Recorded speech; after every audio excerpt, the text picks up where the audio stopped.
Krui saat ini telah menjelma menjadi dua kabupaten, yakni Lampung Barat dan Pesisir Barat, Provinsi Lampung.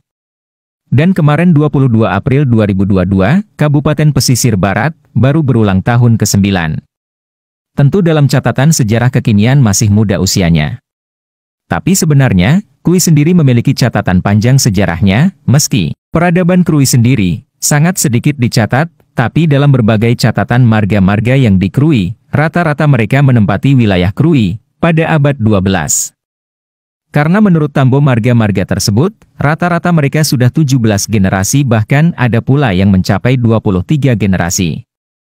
Tapi keberadaan Krui sebagai kesatuan kabupaten sendiri, ternyata dimulai pasca Traktat Landen 1824. Sebenarnya pada masa Kesultanan Banten, tahun 1527 hingga berakhirnya tahun 1813, Krui juga berdiri secara otonom sebagai zona ekonomi Banten, tapi tidak dalam kesatuan sebagai sebuah kabupaten, tapi masing-masing marga berdiri sendiri. Meski campur tangan Eropa juga mulai mencengkram Krui, tapi daulat pada Sultan Banten tetap utuh. Bahkan VOC, Inggris, Perancis dan Belanda hanya menempatkan pos militer saja, bukan administrasi sipil setingkat kabupaten. Tentu sebagai kesatuan sebuah wilayah setingkat kabupaten sebenarnya Krui dimulai tahun 1835, meski dalam perkembangannya wilayah pun meluas. Bahkan pada tahun 1886, wilayah Krui menjadi 23 distrik, yang terbagi dalam 2 onder distrik. 16 distrik di pasisir dan 7 distrik di balik bukit, dengan jumlah penduduk mencapai 23.000 jiwa.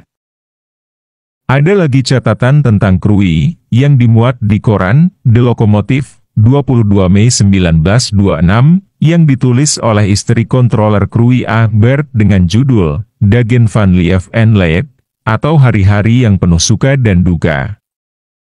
Nyonya Bert ini menceritakan kedatangan awalnya di Krui, dimulai dari kedatangannya di dermaga Krui. Dia menceritakan kapal KPM tidak bisa langsung bersandar, tapi harus dijemput pakai perahu atau jukung untuk mencapai daratan di Krui.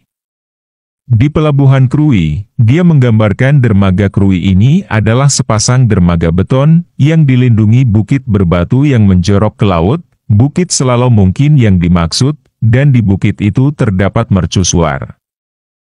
Pulau Pisang agak terlihat jauh, dan dia mengasumsikan bahwa pulau itu, Pulau Pisang, berfungsi sebagai pemecah gelombang laut yang besar dari pantai timur jauh Afrika.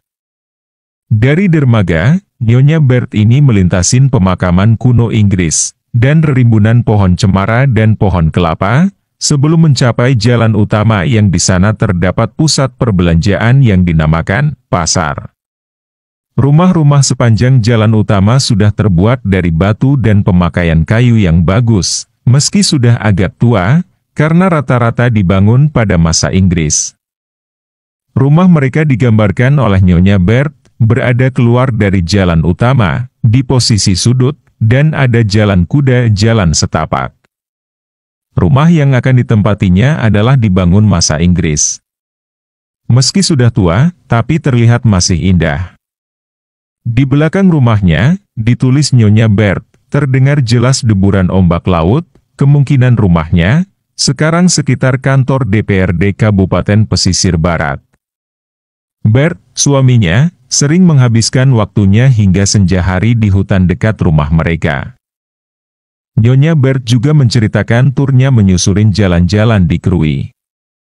Menurutnya jalur darat sudah terhubung antar Krui ke Bengkulen, sebagian melewati sepanjang pantai. Tidak semua merupakan jalan utama, straatweg, tapi lebih banyak jalur kuda, apalagi beberapa titik jalan harus menyeberangi sungai yang lebar, meski ada rakit, sehingga jalur darat ini jarang digunakan untuk perjalanan ke Bengkulen. Karena bisa memakan waktu 6 hari perjalanan. Orang-orang di Krui lebih memilih kapal KPM, maskapai pelayaran yang singgah di Krui setiap 2 minggu sekali, baik ke Batavia maupun ke Bengkulen. Karena tidak lebih dari 24 jam, sudah sampai Bengkulen. Tur pertamanya di Krui, Nyonya Bert menceritakan ketika koleganya Bert akan kembali ke Bintuhan, koleganya Bert memilih jalur darat meski memakan waktu 2 hari perjalanan, karena kalau menggunakan jalur laut akan lebih lama lagi. Karena kapal tidak singgah di Bintuhan, tapi langsung ke Bencoolen. Selain akses via laut dan jalur darat yang menghubungkan Krui dan Bencoolen, ada jalur lainnya yang menghubungkan Krui dengan dunia luar, yakni jalur darat menyusuri hutan Bukit Barisan yang lebat hingga perbatasan Ranau di Palembang sepanjang 60 kilo. Sampai pos kontrol Muara 2 ibu kota Afdeling Batu Raja, sudah ada jalur kereta api. 30 kilo dari Krui, ada kota perdagangan baru yang berkembang, yakni Liwa. Ketika sampai di Liwa, Nyonya Bert menulis bahwa Liwa menjadi pusat perdagangan baru yang berkembang di daerah Pegunungan Belalau. Daerah pedalaman Pegunungan Krui ini, masyarakatnya makmur karena komoditas kopinya. Kalau dulu kopi Jawa, sekarang kopi Robusta. Semua hasil bumi, terutama kopi Robusta, diperdagangkan di Liwa, selanjutnya diangkut ke Krui, menggunakan truk, gerobak maupun kuda pikul. Dan yang menarik, semua kontrol perdagangan itu semua di tangan pribumi. Tidak hanya kopi, komoditas lainnya seperti kopra, damar dan lada yang banyak ditanam di pesisir juga menjadi komoditas ekspor di Krui.